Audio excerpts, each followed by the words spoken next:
नमस्कार शेतकरी मित्रांनो, मी आपला कृषी मित्र शिवाजी कोटकर कृषी सेवा समर्पण या यूट्यूब चॅनलमध्ये आपले सहर्ष स्वागत करतो। तर शेतकरी मित्रांनो, आजच्या व्हिडिओमध्ये आपण उन्हाळी मूग लागवड या पिकाचं संपूर्ण व्यवस्थापनाची माहिती आपण बघणार आहोत। तर शेतकरी मित्रांनो, कमी दिवसामध्ये कमी पाण्यामध्ये चांगले नफादायक पीक म्हणून आपण उन्हाळी मूग या कडधान्य पिकाची निवड करत असतो आणि याची पेरणी करत असतो। तर शेतकरी मित्रांनो, या मूग पिकाचं चांगल्या प्रकारे उत्पादन घेण्यासाठी आपल्याला चांगले प्रकारे व्यवस्थापन करणं तेवढंच महत्त्वाचं आहे। तर याचं व्यवस्थापन करताना आपल्याला योग्य बियाण्याची निवड, तसेच योग्य जमिनीची निवड, योग्य पेरणीची पद्धत, योग्य पेरणी कधी करावी, तसेच पाणी व्यवस्थापन, कीड नियंत्रण अशा संपूर्ण व्यवस्थापन जर आपण पद्धतशीरपणे योग्य प्रकारे केलं तर आपण उन्हाळ्यामध्ये प्रति एकर 4 ते 5 क्विंटलपर्यंत आपण मूग पिकाचे उत्पादन घेऊन चांगल्या प्रकारे नफा मिळवू शकतो। तर शेतकरी मित्रांनो, मूग पिकाचे व्यवस्थापन बघताना आपल्याला हवामान जर बघितलं तर मूग पिकासाठी, उन्हाळी मूग पिकासाठी 30 ते 35 सेल्सिअस तापमान हे चांगल्या प्रकारे मानतं आणि या तापमानामध्येच मूग पिकाचं चांगल्या प्रकारे आपल्याला उत्पादन मिळतं।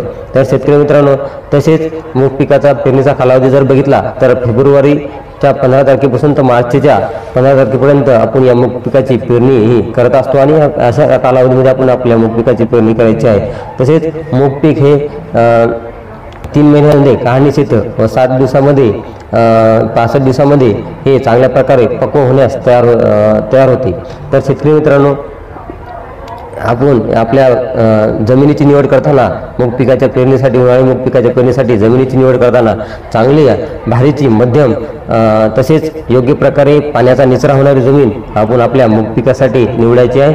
तसेच आपल्याला मूग पिकाच्यासाठी जमीन निवडल्यानंतर त्या जमिनीची पूर्व मशागत करणं तेवढंच महत्त्वाचं आहे। तर पूर्व मशागत करताना आपल्याला खोलवर नांगरणी करून घ्यायची आहे।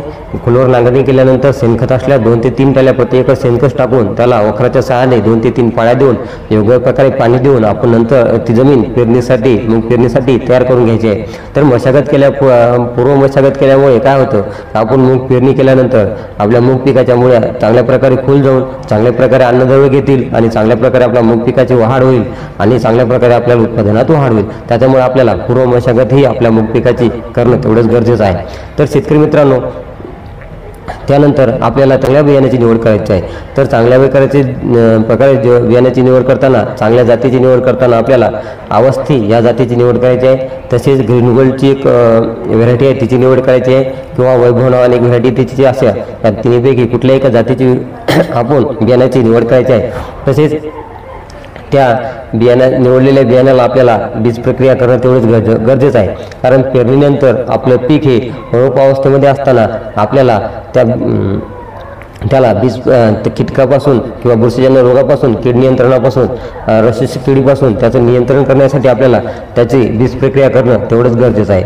तर बीज प्रक्रिया करताना शेतकरी मित्रांनो, प्रति किलो बियाण्यास 3 ग्रॅम कार्बोहायड्रोझाईम किंवा 3 ग्रॅम मॅन्कोजेब किंवा आपण त्याला प्रति किलो जैविकाची बीज प्रक्रिया करायची असल्यास प्रति किलो 5 ग्रॅम ट्रायकोडर्मा लावून त्याची आपल्याला बीज प्रक्रिया करायची आहे आणि नंतरच हे बियाणे आपल्याला पेरणीसाठी घ्यायचे आहे।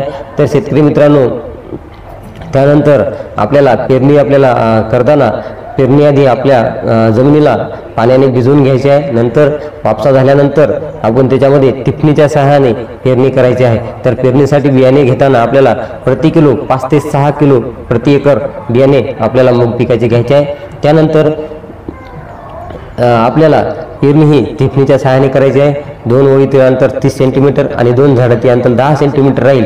या हिशोबाने आपल्याला आपल्या उन्हाळी पिकासाठी आपल्याला मूग पिकाचं पेरणी करायची आहे। त्यानंतर शेतकरी मित्रांनो, त्याचे खत व्यवस्थापन करत असताना आपल्याला मूग पिकाला उन्हाळ्यामध्ये नायट्रोजन प्लस फॉस्फरस याचं कॉम्बिनेशन असलेलं DAP हे खत आपल्याला प्रति एकर 50 किलो घ्यायचं आहे। त्याच्यामुळे आपल्या मूग पिकाची चांगल्या प्रकारे वाढ होईल, चांगल्या प्रकारे आपल्या मूग पिकाला फुले लागतील आणि उत्पादनात चांगल्या प्रकारे वाढ होईल। सोबत किंवा तसेच DAP नाही घेतल्यास आपण त्याला 12-32-16 हे खत घेऊ शकतो किंवा 14-25-14 हे खत घेऊ शकतो। हे या तिन्हीपैकी कुठलेही एक खत प्रति एकर 50 किलो आपण घेऊन आपल्या मूग पिकाची पेरणी करायची आहे। सोबतच आपल्याला त्याला 10 किलो मायक्रोटन हे द्यायचं आहे, ज्याच्यामुळे काय होईल तर आपल्या मूग पिकाला संपूर्ण अन्नद्रव्ये मिळतील आणि आपले मूग पीक चांगल्या प्रकारे येईल। त्यामध्ये आपल्याला एरिज ॲग्रोचं कॅल्बो, ज्याच्यामध्ये potassium, magnesium, sulphur plus boron एवढे घटक असल्यामुळं हे प्रति किलो आपण 10 किलो प्रति एकर घ्यायचं आहे। सोबतच आपल्याला खत व्यवस्थापन झाल्यानंतर त्याचं पाणी व्यवस्थापन तेवढंच महत्त्वाचं आहे। तर पेरणी झाल्यानंतर 4 ते 5 दिवसांनी आपण त्याला एक पाण्याची स्प्रिंकलरच्या सहाय्याने पाण्याची सीप द्यायची आहे। त्याच्यामुळे काय होईल, आपण पेरलेले मूग बियाणे चांगल्या प्रकारे उगवून होईल, एक समप्रमाणात त्याची उगवून होईल आणि मूग पीक हे चांगले निघेल।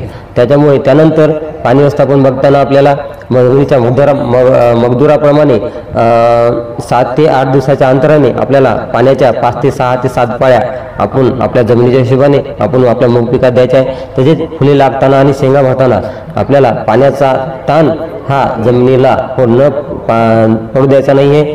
तसेच 60 दिवसानंतर आपण हे पाणी आपण आपल्या याचे मूग पिकाचे तोडू शकतो, जेणेकरून आपलं मूग पीक हे सर्व प्रमाणात एकाच वेळी कहाणीच तयार होईल। या हिशोबाने आपल्याला आपले मूग पिकाचं पाणी व्यवस्थापन करायचं आहे। तर शेतकरी मित्रांनो, त्यानंतर आपल्याला त्याचं तण नियंत्रण करणे तेवढंच महत्त्वाचं आहे।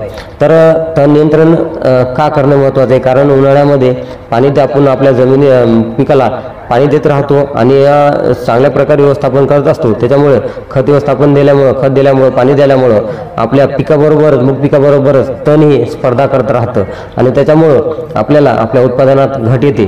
त्यासाठी आपल्याला आपल्या मूग पिकाचे तण नियंत्रण करणं तेवढं महत्त्वाचं आहे। त्याच्यामुळे आपल्याला 20 ते 25 दिवसानंतर आपल्या मूग पिकाची खुरपणी आणि खोळपणी हे दोन्ही करून घ्यायचं आहे। त्याच्यामुळे आपल्याला आपल्या मूग पीक तण नियंत्रण केल्यामुळे आपल्या मूग पिकाला स्पर्धा हा करणार नाही आणि आपलं सगळे अन्नद्रव्ये आणि खत हे आपलं मूगच घेईल, आपलं पीकच घेईल। त्याच्यामुळे आपल्या मूग पिकामध्ये आपल्याला उत्पन्नात वाढ येईल। त्यानंतर शेतकरी मित्रांनो, फवारणी व्यवस्थापन हे तेवढेच करणे गरजेचं आहे। तर फवारणी व्यवस्थापनाचा संपूर्ण व्हिडिओ आपण आपल्या यूट्यूब चॅनलवर दिलेला आहे।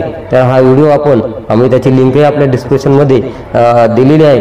ही लिंकवर क्लिक करून आपण उन्हाळी मूग पिकाचं संपूर्ण व्यवस्थापन, फवारणी व्यवस्थापन त्या व्हिडिओच्या माध्यमातून आपण बघू शकता। तर शेतकरी मित्रांनो, अशा शेतीविषयक माहितीसाठी आपण आपल्या या कृषी सेवा समर्पण या यूट्यूब चॅनलवर नवीन असाल तर आपल्या चॅनलला लाईक करा, सबस्क्राईब करा आणि बेल आयकॉनला क्लिक करा, जेणेकरून शेतीविषयकचा कोणताही व्हिडिओ हा आपल्यापर्यंत लवकरात लवकर मिळत राहील। तर अशाच माहितीसाठी आपल्या चॅनलला सबस्क्राईब